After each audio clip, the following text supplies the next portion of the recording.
मत फक्त बजरंग बाप्पाला जास्त आहे, पण आमची इज्जत आहे का नाही? आमच्या लोकांनी मत दिलेत का नाही?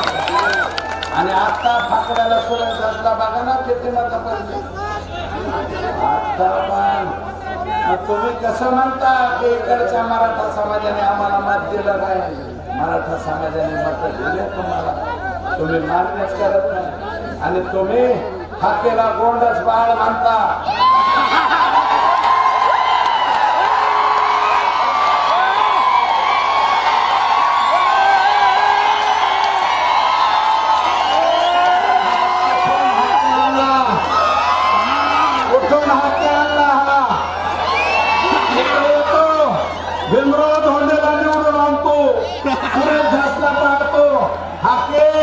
तुम्हाला माहित नसेल, दोन जिल्हा परिषदचे अध्यक्ष धनगर समाजाचा करणारा सुरेश हाके,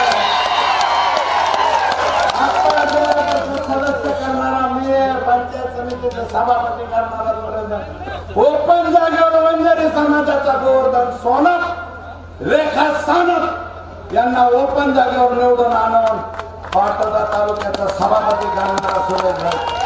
तुम्ही आम्हाला ओबीसीचं ज्ञान शिकवणार आणि 11 वेळा येतो हाके,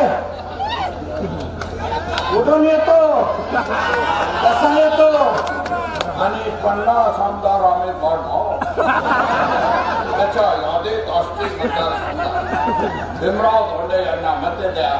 अरे हे का खाल किती वाईट गोंडस बाळा येतो अजून कव्हर बिया.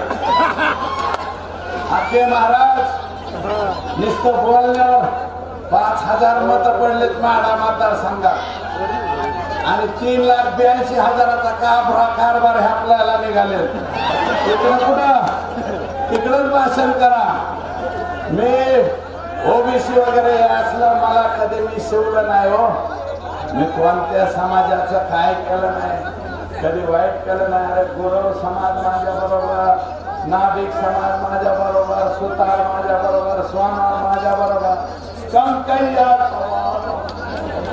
कंकैया सुद्धा माझ्या बरोबर. कंकैयाचा जिल्हा अध्यक्ष केला का नाही? अरे डोर समाजाचं मतदान किती मतदान? 180 मत, 180 मतदान येतात त्या यांचं. मी कंकैया समाजाचा, ढोर समाजाचा नगराध्यक्ष म्हणून दाखवला. माझ्याजवळ जात नाही, पाठ नाही हो. आणि हाके साहेब कोणाच्या विरोधात बोलताना थोडस तारतम्य बाळगून बोललं पाहिजे. कोणाच्या विरोधात बोलताय तुम्ही? 80%, 85%